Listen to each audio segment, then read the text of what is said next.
Folks, welcome back. My name is Rudy. You're watching Alpha Investments. Today is a very serious video for the patron, Christopher R. As we go back to the world of the Phyrexians. Phyrexians. So, how's everybody doing today? My name is Rudy. It's a good set. So, as we sit here, we ponder the meaning of life. The days turn to weeks, turn to months. The pack cracking continues.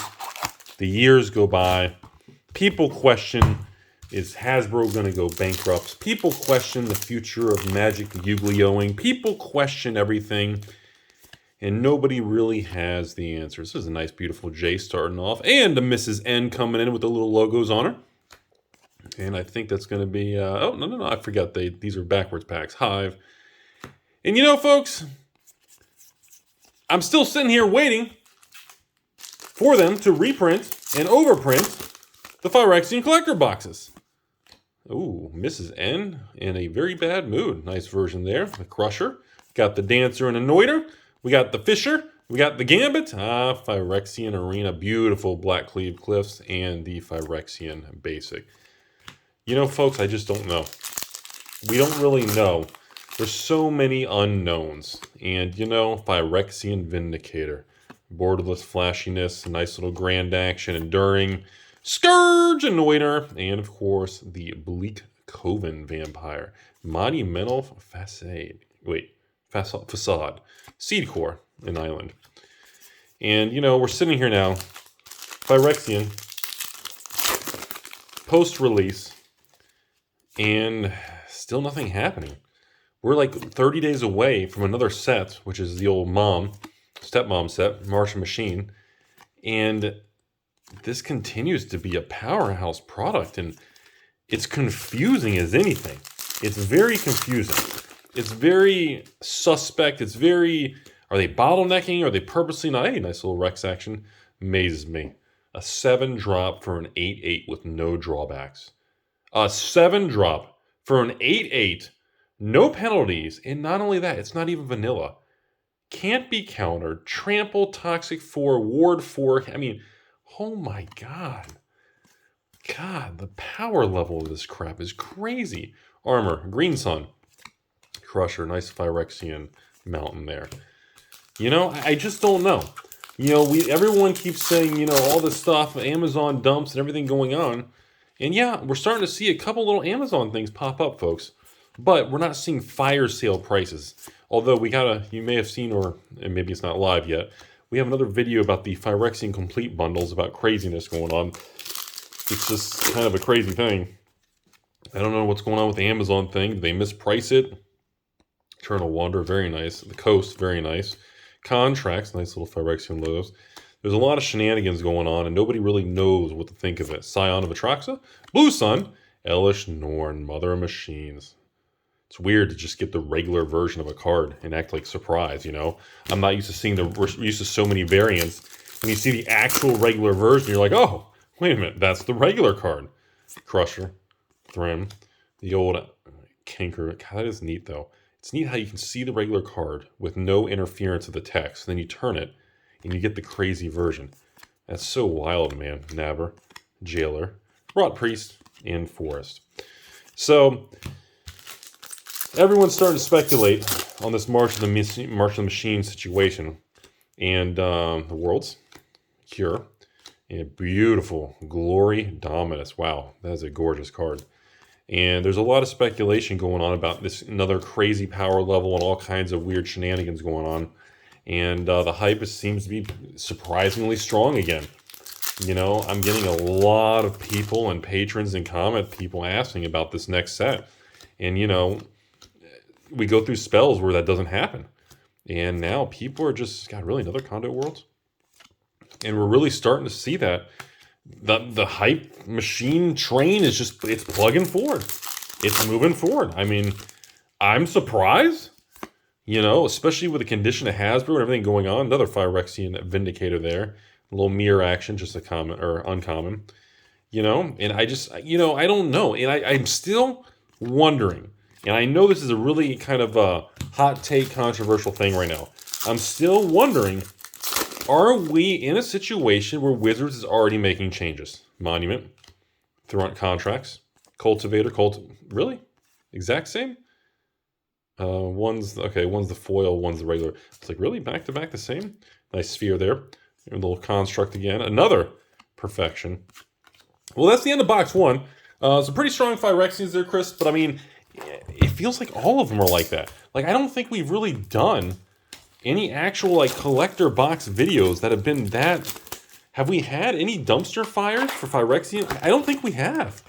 I just don't think that's happened, you know? But anyways, you know, folks, it's just, you know, the most important thing going on... Ooh, another Angry Mrs. N to start box two off. Iron Goblin, look at that bad boy. That looks wild. It's interesting how people are taking to this monochrome black and white style cards. So much more positive. God, really? Very angry there, Mrs. N. It's amazing how well people are enjoying this when they really hated the double feature with the Midnight Hunt Crimson black and white version. It's very fascinating, everybody. Eternal Wander, and look at that. Another nice little Sunslayer, fancy schmancy. It just shows that you can never really predict fully how the market's going to react and handle some of these things.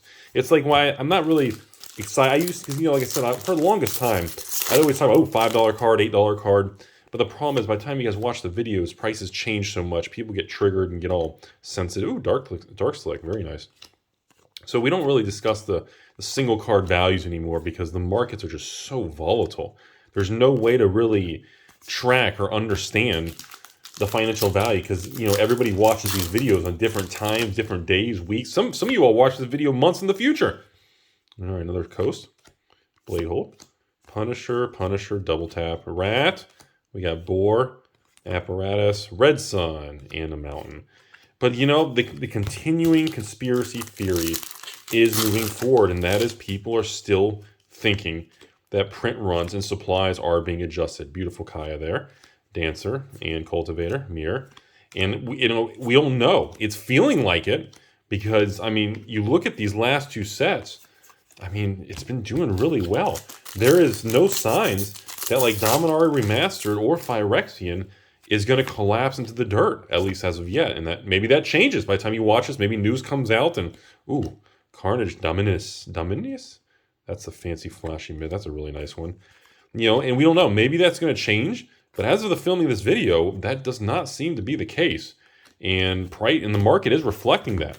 And that's kind of the interesting part about it, is the market overall believed that they were going to overprint and crash it. God, it's like our fourth Carnage, really? It's ridiculous amount. It's so weird how we get the same two uncommon cards right in the middle, back to back, over and over. Summons, Flamestir. God, old Mirrodin, man. These lands were such a big deal in Mirrodin, man. Scars of Mirrodin and Besieged. God. The land cycle was such a big deal, folks. Can't emphasize to you all enough how big of a deal that was. Sphere. Another little Goliath there. And Forged Tyrant. That's a nice little Commander Mythic. Perfection, Staff of Completion. See, I always like cards like this. I was always a big fan of different type of staffs that have all these different abilities. Now, this one's interesting. There's what was it, Core 2012? No, Core 2013, there was a staff, or Staff of Nim or something. There was a card that I used to sell a ton of during my mass box opening days that instead of pay one life, had all these different choices, but it was like pay one colorless, two colorless, three colorless. It was paying mana versus paying life. And I was always a fan of those type of cards.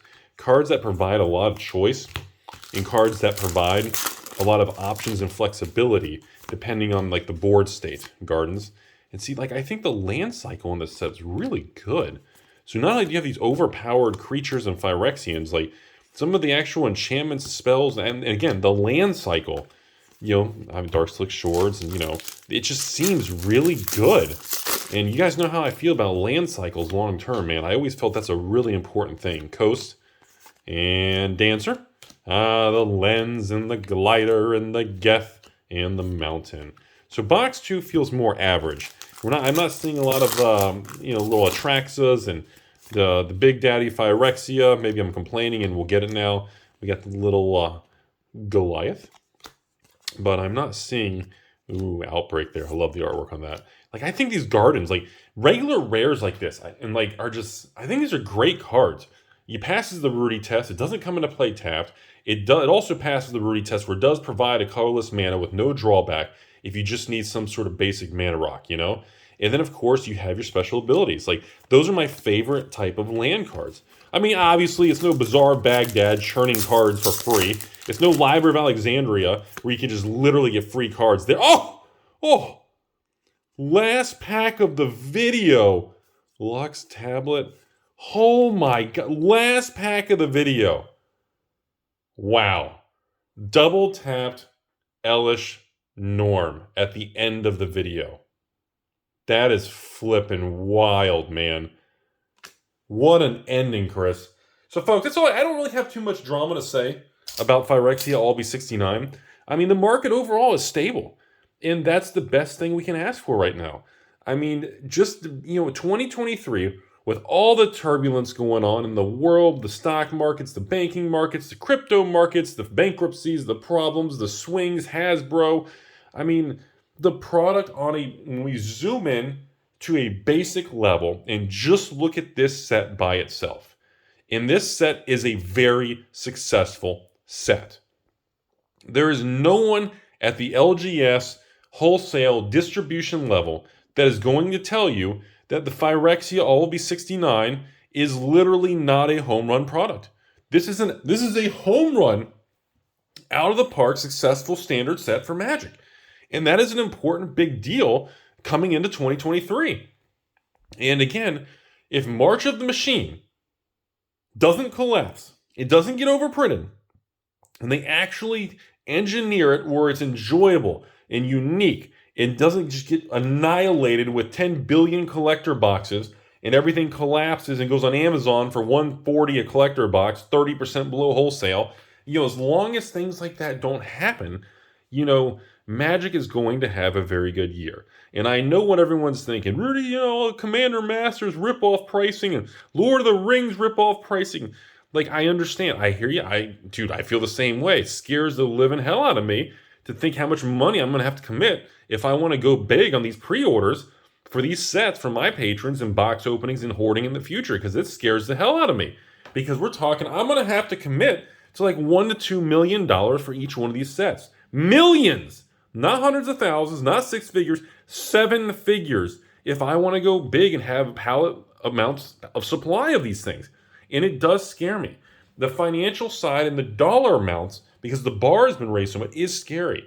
But I have to remind myself, the products themselves so far in 2023 are being done properly. The sets are good, the supply amounts are good, and the market feedback is good, and the market is accepting the products. It's not rejecting it, and that is what I'm focused on. So, I'm trying to approach this stuff without the emotional reaction, without emotional damage. I'm trying to just focus on the sets and the basics.